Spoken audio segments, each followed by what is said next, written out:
Chapter 11. Your subconscious mind as a partner in success. Success means successful living. A long period of peace, joy, and happiness on this plane may be termed success. The real things of life, such as peace, harmony, integrity, security, and happiness, are intangible. They come from the deep self of man. Meditating on these qualities builds these treasures of heaven in our subconscious. The 3 steps to success. Let us discuss 3 steps to success. The first step to success is to find out the thing you love to do, then do it. Success is in loving your work. Although, if a man is a psychiatrist, it is not adequate for him to get a diploma and place it on the wall. He must keep up with the times, attend conventions, and continue studying the mind and its workings. The successful psychiatrist visits clinics and reads the latest scientific articles. In other words, he is informed in the most advanced methods of alleviating human suffering. The most successful psychiatrist or doctor must have the interest of his patients at heart. Someone may say, "How can I put the first step into operation? I do not know what I should do." In such a case, pray for guidance as follows. The infinite intelligence of my subconscious mind reveals to me my true place in life. Repeat this prayer quietly, positively, and lovingly to your deeper mind. As you persist with faith and confidence, the answer will come to you as a feeling, a hunch, or a tendency in a certain direction. It will come to you clearly and in peace, and as an inner silent awareness. The second step to success is to specialize in some particular branch of work and know more about it than anyone else. For example, if a young man chooses chemistry as his profession, he should concentrate on one of the many branches in this field. He should give all of his time and attention to this chosen specialty. He should become sufficiently enthusiastic to try to know all there is available about his field. If possible, he should know more than anyone else. The young man should become ardently interested in his work and should desire to serve the world. He that is greatest among you, let him become your servant. There is a great contrast in this attitude of mind in comparison to that of the man who only wants to make a living or just get by. Getting by is not true success. Man's motive must be greater, nobler, and more altruistic. He must serve others, thereby casting his bread upon the waters. The third step is the most important one. You must be sure that the thing you want to do does not redound to your success only. Your desire must not be selfish. It must benefit humanity. The path of a complete circuit must be formed.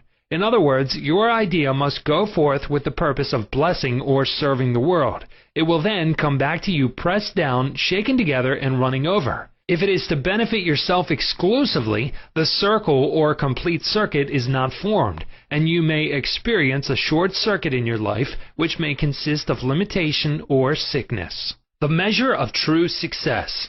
Some people may say, "But Mr. James made a fortune in selling fraudulent oil stock." A man may seem to succeed for a while, but the money he obtained by fraud usually takes wings and flies away.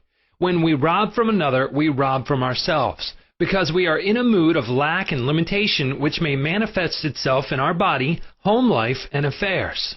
What we think and feel, we create. We create what we believe. Even though a man may have accumulated a fortune fraudulently, he is not successful. There is no success without peace of mind. What good is man's accumulated wealth if he cannot sleep nights, is sick, or has a guilt complex? I knew a man in London who told me of his exploits. He had been a professional pickpocket and had amassed a large amount of money. He had a summer home in France and lived in royal fashion in England. His story was that he was in constant dread of being arrested by Scotland Yard. He had many inner disorders, which were undoubtedly caused by his constant fear and deep-seated guilt complex. He knew he had done wrong.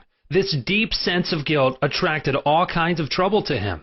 Subsequently, he voluntarily surrendered to the police and served a prison sentence. After his release from prison, he sought psychological and spiritual counsel and became transformed. He went to work and became an honest, law-abiding citizen. He found what he loved to do and was happy. A successful person loves his work and expresses himself fully. Success is contingent upon a higher ideal than the mere accumulation of riches. The man of success is the man who possesses great psychological and spiritual understanding. Many of the great industrialists today depend upon the correct use of their subconscious minds for their success. There was an article published some years ago about Flagler, an oil magnate. He admitted that the secret of his success was his ability to see a project in its completion. For instance, in his case, he closed his eyes, imagined a big oil industry, saw trains running on tracks, heard whistles blowing, and saw smoke. Having seen and felt the fulfillment of his prayer, his subconscious mind brought about its realization. If you imagine an objective clearly, you will be provided with the necessities, in ways you know not of, through the wonder-working power of your subconscious mind.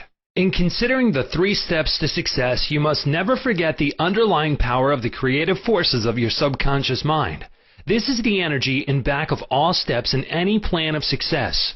Your thought is creative. Thought fused with feeling becomes a subjective faith or belief, and according to your belief is it done unto you.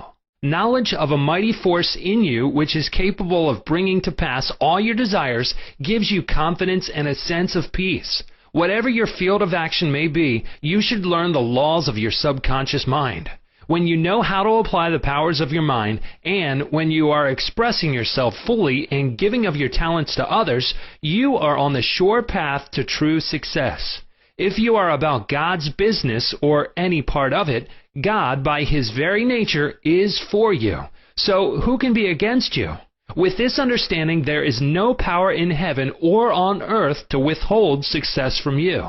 How he made his dream come true. A movie actor told me that he had very little education, but he had a dream as a boy of becoming a successful movie actor. Out in the field mowing hay, driving the cows home, or even milking them, he said, I would constantly imagine I saw my name in big lights at a large theater. I kept this up for years until finally I ran away from home. I got extra jobs in the motion picture field, and the day finally came when I saw my name in great big lights as I did when I was a boy. Then he added, I know the power of sustained imagination to bring success. His dream pharmacy became a reality. 30 years ago, I knew a young pharmacist who was receiving $40 a week plus commission on sales. After 25 years, he said to me, I will get a pension and retire. I said to this young man, why don't you own your own store? Get out of this place. Raise your sights. Have a dream for your children. Maybe your son wants to be a doctor. Perhaps your daughter desires to be a great musician. His answer was that he had no money. He began to awaken to the fact that whatever he could conceive as true, he could give conception. The first step toward his goal was his awakening to the powers of his subconscious mind, which I briefly elaborated on for his benefit. His second step was his realization that if he could succeed in conveying an idea to his subconscious mind, the latter would somehow bring it to pass. He began to imagine that he was in his own store. He mentally arranged the bottles, dispensed prescriptions, and imagined several clerks in the store waiting on customers. He also visualized a big bank balance. Mentally, he worked in that imaginary store. Like a good actor, he lived the role. Act as though I am, and I will be. This pharmacist put himself wholeheartedly into the act, living, moving, and acting on the assumption that he owned the store. The sequel was interesting. He was discharged from his position. He found new employment with a large chain store, became manager, and later on district manager. He saved enough money in 4 years to provide a down payment on a drug store of his own. He called it his dream pharmacy. It was, he said, exactly the store I saw in my imagination. He became a recognized success in his chosen field and was happy doing what he loved to do. Using the subconscious mind in business. Some years ago, I gave a lecture to a group of businessmen on the powers of imagination and the subconscious mind. In this lecture, I pointed out how Goethe used his imagination wisely when confronted with difficulties and predicaments. His biographers point out that he was accustomed to fill many hours quietly holding imaginary conversations. It is well known that his custom was to imagine one of his friends before him in a chair answering him in the right way. In other words, if he were concerned over any problems, he imagined his friend giving him the right or appropriate answer, accompanied with the usual gestures and tonal qualities of the voice, and he made the entire imaginary scene as real and as vivid as possible. One of the men present at this lecture was a young stockbroker.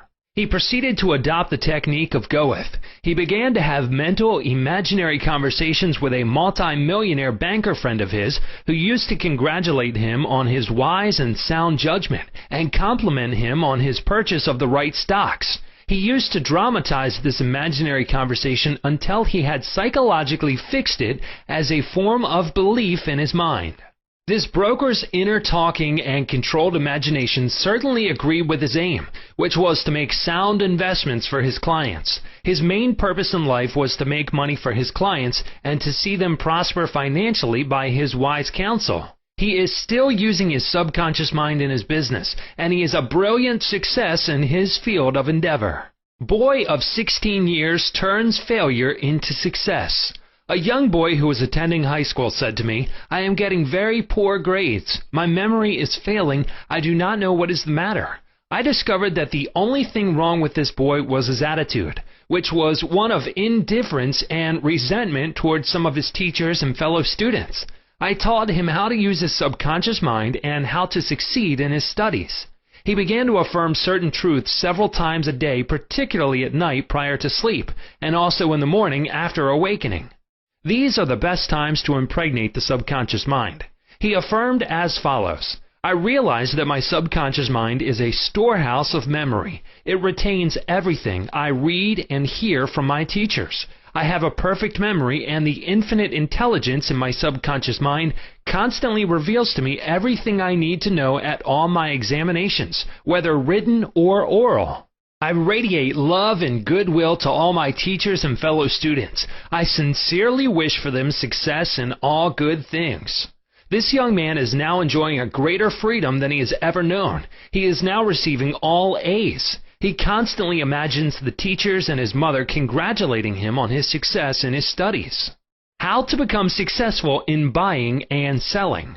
In buying and selling, remember that your conscious mind is the starter and your subconscious mind is the motor. You must start the motor to enable it to perform its work. Your conscious mind is the dynamo that awakens the power of your subconscious mind. The first step in conveying your clarified desire, idea, or image to the deeper mind is to relax, immobilize the attention, get still, and be quiet.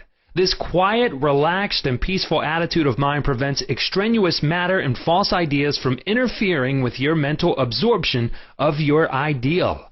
Furthermore, in a quiet, passive, and receptive attitude of mind, effort is reduced to a minimum. The second step is to begin to imagine the reality of that which you desire. For example, you may wish to buy a home, and in your relaxed state of mind, affirm as follows: "The infinite intelligence of my subconscious mind is all-wise. It reveals to me now the ideal home, which is central, ideal, is in a lovely environment, meets with all my requirements, and is commensurate with my income. I am now turning this request over to my subconscious mind, and I know it responds according to the nature of my request. I release this request with absolute faith and confidence in the same way that a farmer deposits a seed in the ground, trusting implicitly in the laws of growth." The answer to your prayer may come through an advertisement in the paper, through a friend, or you may be guided directly to a particular home, which is exactly what you are seeking. There are many ways by which your prayer may be answered. The principal knowledge in which you may place your confidence is that the answer always comes, provided you trust the working of your deeper mind. You may wish to sell a home, land, or any kind of property. In private consultation with real estate brokers, I have told them of the way I sold my own home on Orlando Avenue in Los Angeles. Many of them have applied the technique I used with remarkable and speedy results. I placed the sign which read, "For sale by owner," in the garden in front of my home. The day after, I said to myself as I was going to sleep, "Supposing you sold your house, what would you do?" I answered my own question, and I said I would take that sign down and throw it in the garage. In my imagination, I took hold of the sign, pulled it up from the ground, placed it on my shoulder, went to the garage, threw it on the floor, and said jokingly to the sign, "I don't need you anymore." I felt the inner satisfaction of it all, realizing it was finished. The next day, a man gave me a deposit of $1,000 and said to me, "Take your sign down. We will go into escrow now." Immediately, I pulled the sign up and took it to the garage. The outer action conformed to the inner. There is nothing new about this. As within, so without, meaning according to the image impressed on your subconscious mind, so it is on the objective screen of your life. The outside mirrors the inside. External action follows internal action. Here's another very popular method used in selling homes, land, or any kind of property. Affirm slowly, quietly, and feelingly as follows. Infinite intelligence attracts to me the buyer for this home who wants it and who prospers in it. This buyer is being sent to me by the creative intelligence of my subconscious mind, which makes no mistakes. This buyer may look at many other homes, but mine is the only one he wants and will buy, because he is guided by the infinite intelligence within him. I know the buyer is right, the time is right, and the price is right. Everything about it is right.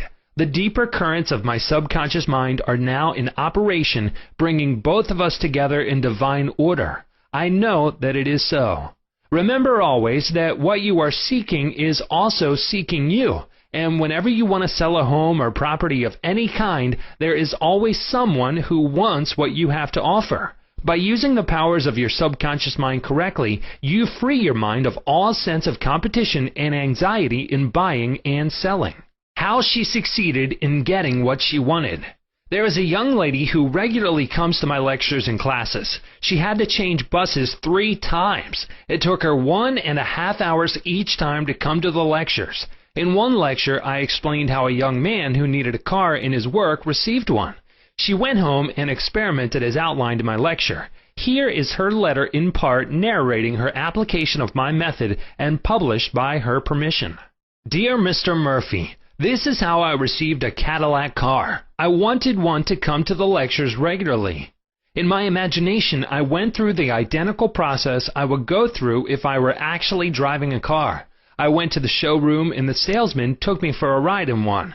I also drove it several blocks. I claimed the Cadillac car as my own over and over again. I kept a mental picture of getting into the car, driving it, feeling the upholstery, etc. constantly for over 2 weeks. Last week, I drove to your lectures in a Cadillac. My uncle in Inglewood passed away and left me his Cadillac and his entire estate. A success technique employed by many outstanding executives and businessmen. There are many prominent businessmen who quietly use the abstract term success over and over many times a day until they reach a conviction that success is theirs. They know that the idea of success contains all the essential elements of success. Likewise, you can begin now to repeat the word success to yourself with faith and conviction. Your subconscious mind will accept it as true of you, and you will be under a subconscious compulsion to succeed. You are compelled to express your subjective beliefs, impressions, and convictions. What does success imply to you? You want, undoubtedly, to be successful in your home life and in your relationship with others. You wish to be outstanding in your chosen work or profession. You wish to possess a beautiful home and all the money you need to live comfortably and happily. You want to be successful in your prayer life and in your contact with the powers of your subconscious mind. You are a businessman also because you are in the business of living. Become a successful businessman by imagining yourself doing what you long to do and possessing the things you long to possess. Become imaginative. Mentally participate in the reality of the successful state. Make a habit of it. Go to sleep feeling successful every night and perfectly satisfied, and you will eventually succeed in implanting the idea of success in your subconscious mind. Believe you were born to succeed, and wonders will happen as you pray.